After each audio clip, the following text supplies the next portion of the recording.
제목을 가지고 은혜를 나누겠습니다. 사람은 무생물이나 동물과는 대화를 할 수가 없습니다. 지성과 감정과 의지를 가진 인간과 달리 무생물이나 동물들은 인격을 갖고 있지 않기 때문인 것입니다.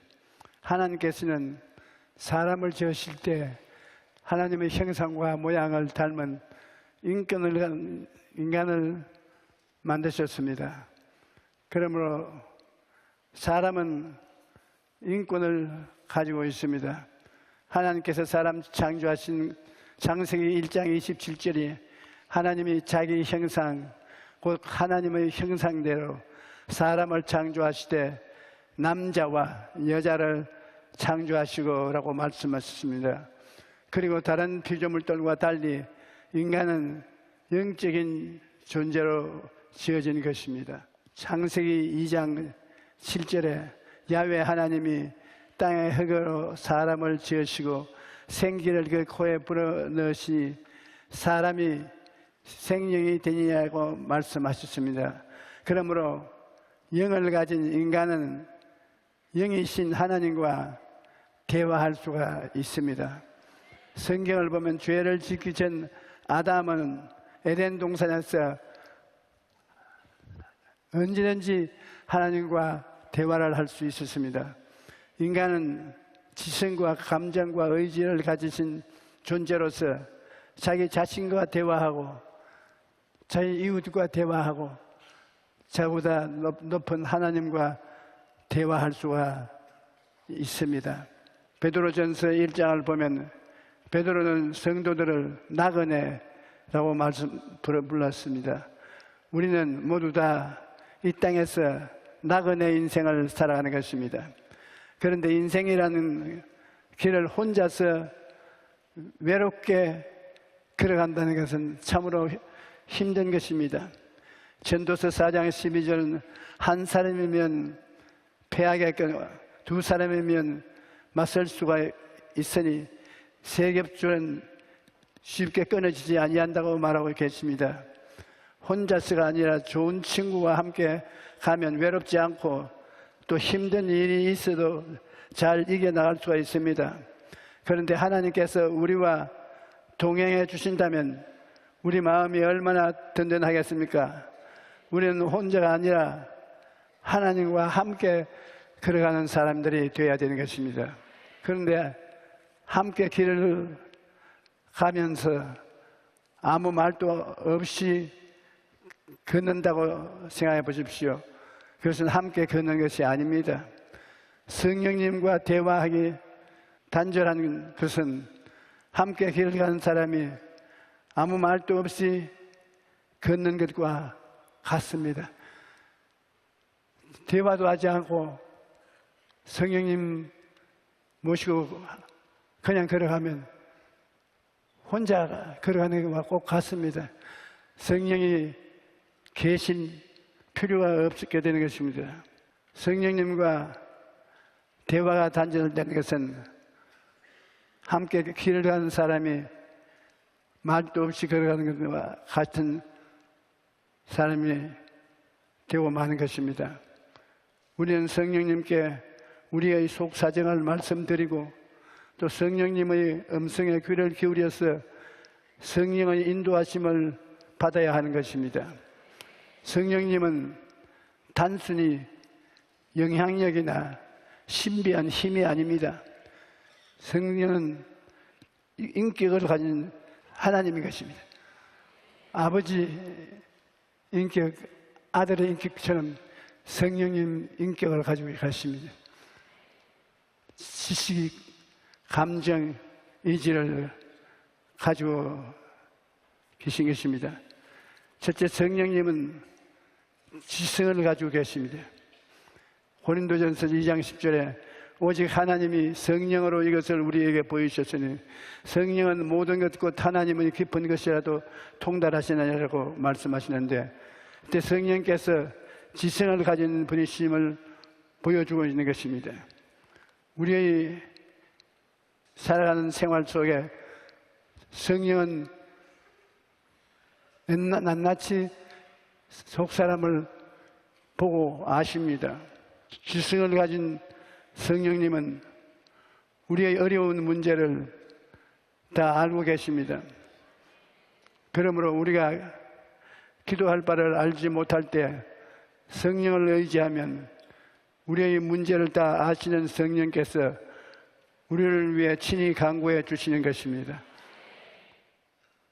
성령께서는 우리 사정을 다 알고 있는 것입니다. 그렇기 때문에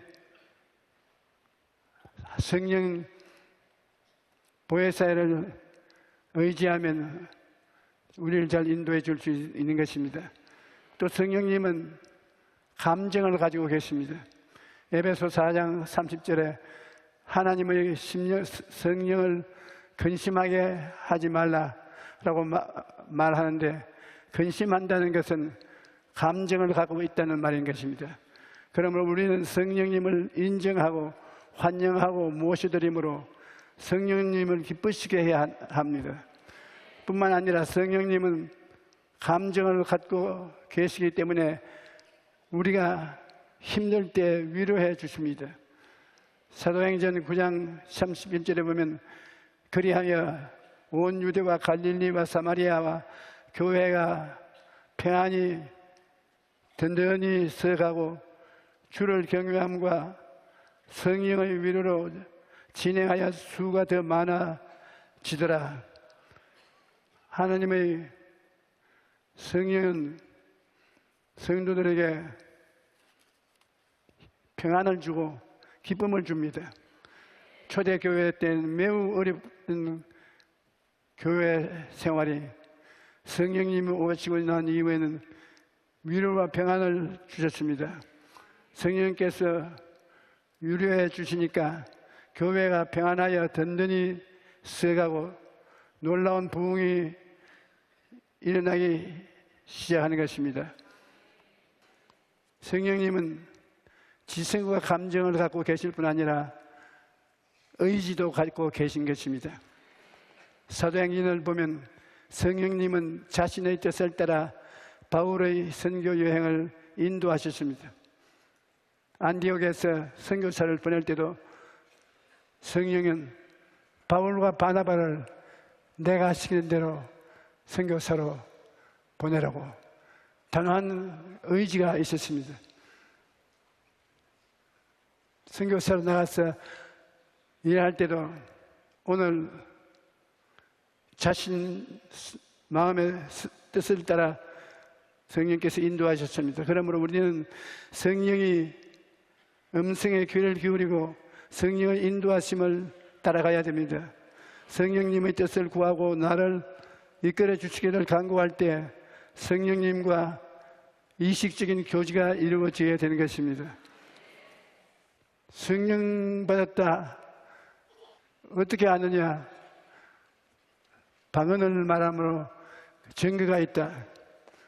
이스라엘 백성들이 예수를 십자가에 못 박고 성도들은 다 동분서주 산지사방으로 흩어졌으나 나중에 저희가 한 자리에 모여서 마가 요한의 다락방에서 기도할 때 성령이 임하셨습니다. 성령이 임한 증거는 모든 사람이 방언을 했습니다. 방언을 하니까 방언을 귀로 듣고 성령이 오신 것을 깨달아 하는 것입니다. 사도행전 2장 1절로 4절에 오순절 날이 이미 이르매 그들이 다 같이 한 곳에 모여 있었더니 호련히 하늘로부터 급하고 강한 바람 같은 소리가 있어 그들이 앉은 온 집에 가득하며 마치 불의 혀처럼 갈라지는 것들이 그들에게 보이며 그 사람들 위에 하나씩 임하여 있더니 그들이 다 성령의 충만을 받고 성령이 말하게 하심을 따라 다른 언어로서 말하기를 시작하더라. 자기들이 아는 말이 아닌 방언을 말하는 것입니다. 여러분,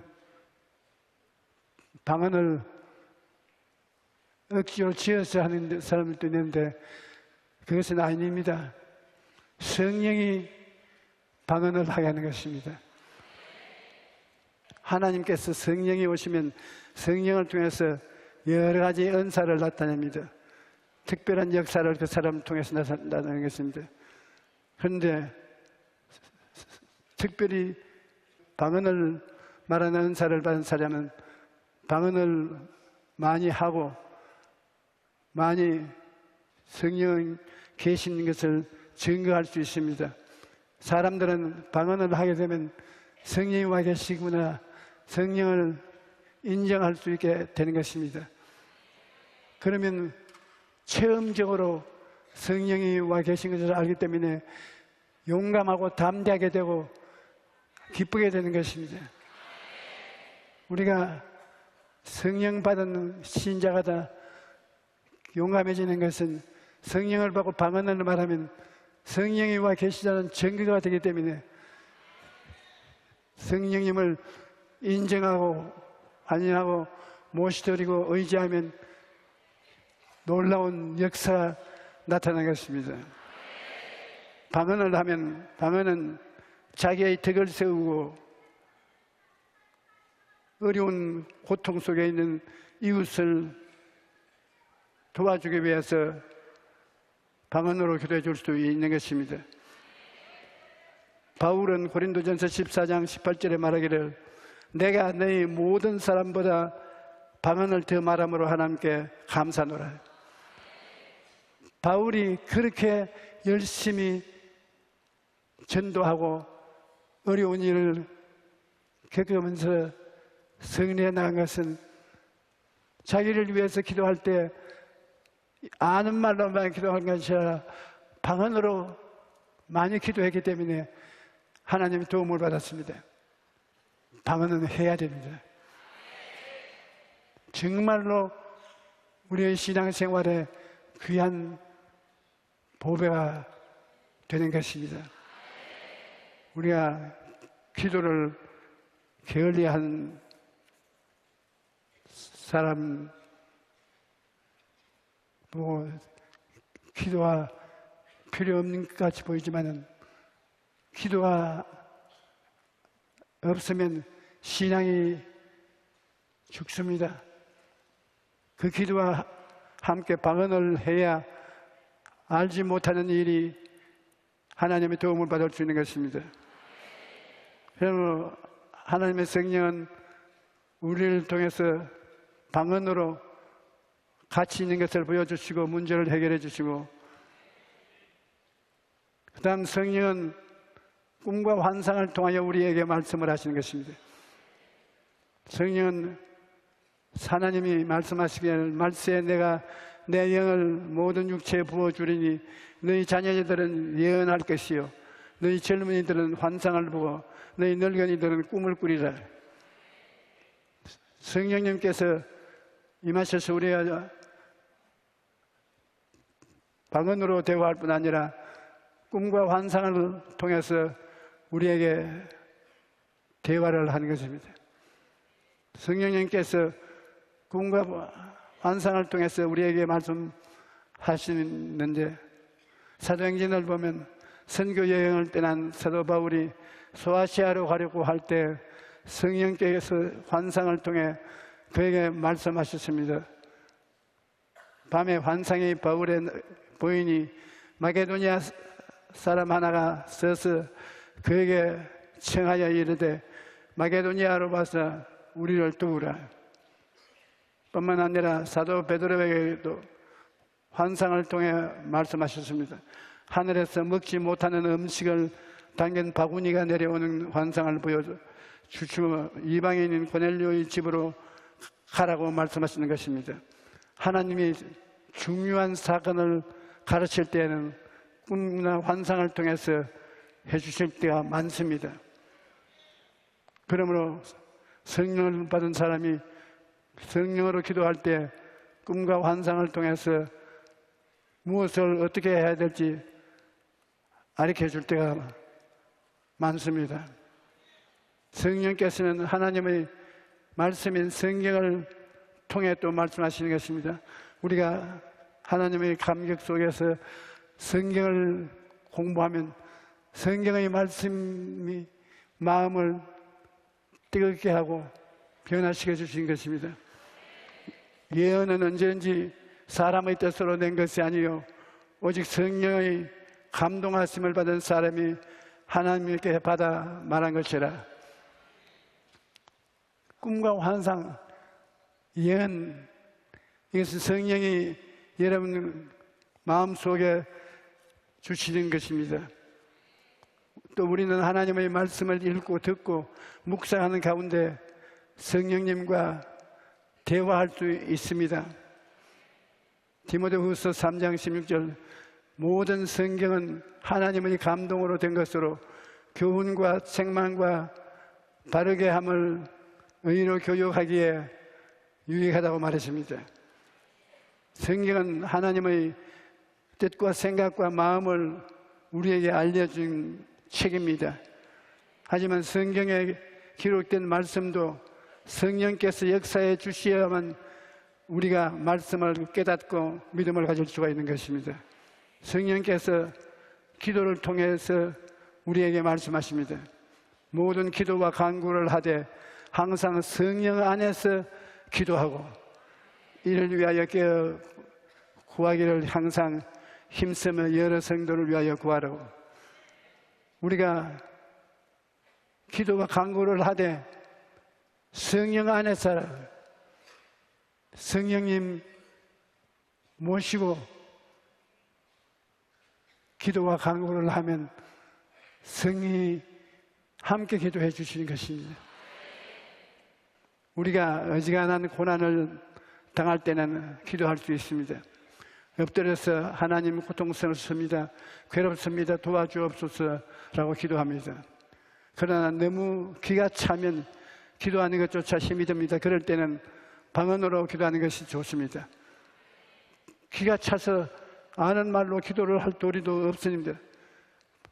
방언으로 기도하는 것이 좋습니다. 바울은 방언의 유익에 대해 이렇게 말합니다. 고린도전서 14장 15절에 그러면 어떻게 할까? 내가 영어로 기도하고 또 마음으로 기도하며 내가 영어로 찬송하고 또 마음으로 찬송하리라. 영어로 기도는 방언 기도를 말합니다. 바울 선생은 방언으로 찬송을 하고 아는 말로 찬송하고 방언으로 기도하고 아는 말로 기도한다고 말했습니다. 우리는 어떻게 기도해야 할지 모르지만 방언으로 기도하면 성령께서 도와주시는 것입니다. 로마서 8장 26절에 이와 같이 성령도 우리의 연약함을 도우시나니 우리는 마땅히 기도할 바를 알지 못하나 오직 성령이 말할 수 없는 단식으로 우리를 위하여 친히 간구하시느니라. 성령은 우리 편에 서서 우리를 도와주는 하나님이신 것입니다. 방언을 오래 기도하면 어느 순간 마음에 평안이 찾아오는 것을 느끼게 되는 것입니다. 시편 62편 8절에 보면 백성들아 시시로 그를 의지하고 그의 앞에 마음을 토하라. 하나님은 우리의 피난처시로다. 우리는 언제든지 하나님께 나아가 마음의 고통과 아픔을 다 아뢰할 수 있습니다. 성령께서는 우리와 대화하기를 기뻐하시는 것입니다. 그리고 대화를 통해 우리를 생명의 길로 인도하시며 영혼이 잘됨같이 범사에 잘되고 강건하게 하시는데 도움을 주시는 분이 성령님이신 것입니다.